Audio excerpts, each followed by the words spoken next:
तो व्यूअर्स, आज के वीडियो में हम देखेंगे कक्षा 9वीं इंग्लिश के पेपर में आने वाला एस्से। या एस्से अधिकतर एग्जाम में आता ही है और ये आपके त्रैमासिक एग्जाम में तो आएगा ही सही, क्योंकि आपके ब्रिज कोर्स से संबंधित है। तो ब्रिज कोर्स वाला कोर्स ही अधिकतर एग्जाम में आएगा। तो बहुत ही महत्वपूर्ण एस्से है, तो इसको आपको अभी याद कर लेना चाहिए। तो शुरू करते हैं। An Indian festival Diwali. सबसे पहले हम लिखेंगे introduction. Festivals are an important part of our life. All the festivals recharge us for daily routine. Diwali is a great Indian festival. It is the festival of light. We celebrate Diwali in the month of October or November on the Amavasya of Kartik month every year. इसके बाद दूसरा pointer लिखेंगे reason of celebration. इसमें हम लिखेंगे it is believed that on this day Lord Ram return to Ayodhya from his 14-year exile. People of Ayodhya gave him a warm welcome. They decorate their houses with earthen lamps and distribute sweets. So we celebrate this day in his memory. तो यदि इसका हिंदी भी समझ के करें तो हमको और आसानी से याद हो जाएगा। तो इंट्रोडक्शन मतलब प्रस्तावना होता है। Festivals are an important part of our life. Festivals मतलब त्योहार हमारे जीवन का महत्वपूर्ण अंग है। All the festival recharge us for daily routine.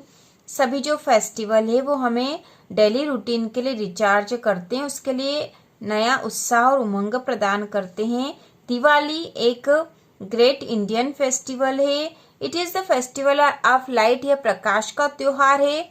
We celebrate Diwali in the month of October और November on the amavasya of Kartik month every year. हम दीपावली को अक्टूबर या नवंबर महीने में कार्तिक मास की अमावस्या को प्रत्येक वर्ष मनाते हैं। इसके बाद हमने इसमें पढ़ा था रीजन ऑफ सेलिब्रेशन।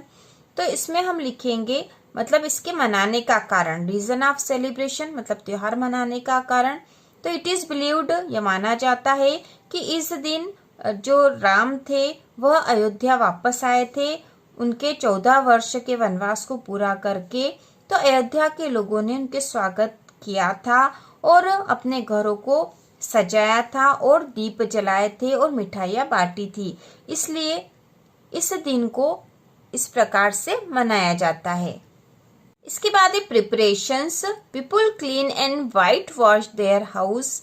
लोग अपने घरों की सफाई करते हैं और उसमें पुताई करते हैं। तो shops are painted and reset, दुकानें भी पुताई होती है और फिर से उनको सजाया जाता है। Decorative items make the market look very beautiful. तो सजावटी सामानों से जो बाजार है बहुत सुंदर दिखाई देता है। इसके बाद अगला पॉइंट है the celebration. Diwali start with Dhanteras. Deepawali Dhanteras से शुरू होती है। ऑन दिस डे, इस दिन पीपुल बाय न्यू क्लोथ्स, लोग नए कपड़े खरीदते हैं। यूटेंसिल मतलब सामान। एंड क्रैकर्स मतलब पटाखे। दे बाय स्वीट्स, वे मिठाइयाँ। फ्रूट्स मतलब फल। क्रैकर्स मतलब पटाखे। एंड गिफ्ट मतलब उपहार, अपने दोस्तों को देने के लिए और रिश्तेदारों को देने के लिए खरीदते हैं। On the day of Amavasya people worship goddess Lakshmi. अमावस्या के दिन लोग लक्ष्मी देवी लक्ष्मी की पूजा करते हैं। They pray to her to shower her blessing and wealth upon them. वे उनसे प्रार्थना करते हैं, उनकी जो है समृद्धि प्रदान करने के लिए देवी से प्रार्थना करते हैं। The Diwali night become the brightest night because of electric series, earthen lamps, decorative lighting, it is see children burst crackers. तो दिवाली की रात जो होती है वह बहुत चमकदार होती है, क्योंकि इस दिन लोग इलेक्ट्रिक सीरीज लगाते हैं, दीप जलाते हैं और सजावटी लाइटें लगाते हैं और बच्चे जो इस दिन पटाखे फोड़ते हैं। इसके बाद है अगला पॉइंट है एडवांटेज। इसमें हम लिखेंगे Diwali is enjoyed by all the people of every caste and religion. It strengthens the national unity. People in foreign countries also remember their motherland by celebrating Diwali. बाद हम पढ़ेंगे disadvantage. Some people gamble and drink on this day, इस दिन कुछ लोग जुआ खेलते हैं और पीते भी हैं। This certainty is a bad practice, likewise bursting crackers a carelessly causes great damage and loss of property and environment, और पटाखे भी यदि आप बिना ध्यान के जलाएंगे तो उससे भी बहुत नुकसान हो जाता है।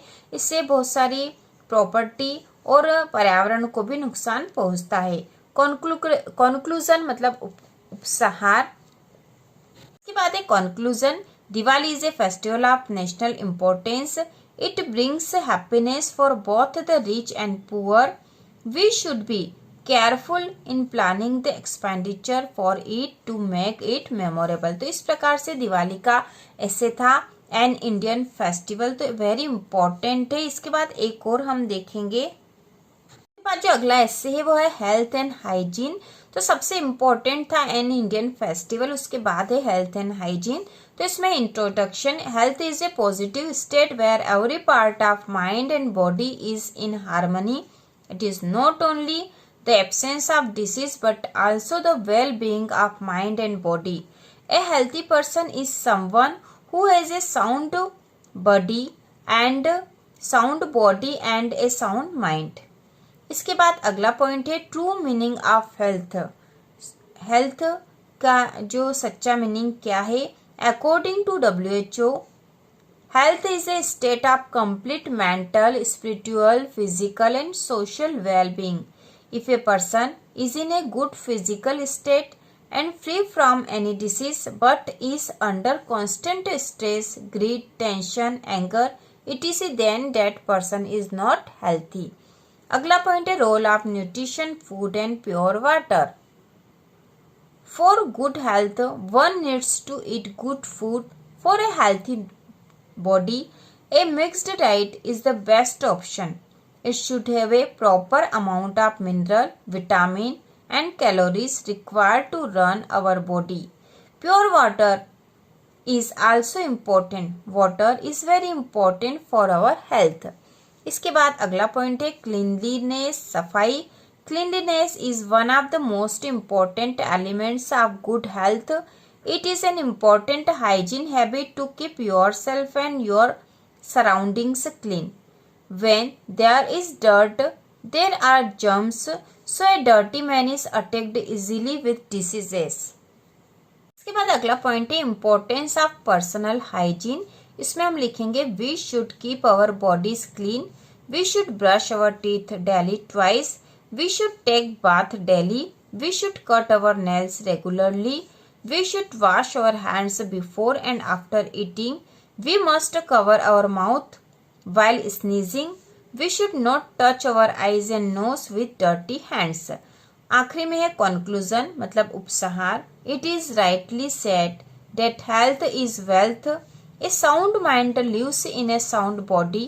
It is if a person is healthy physically, mentally and emotionally, he is the happiest of all.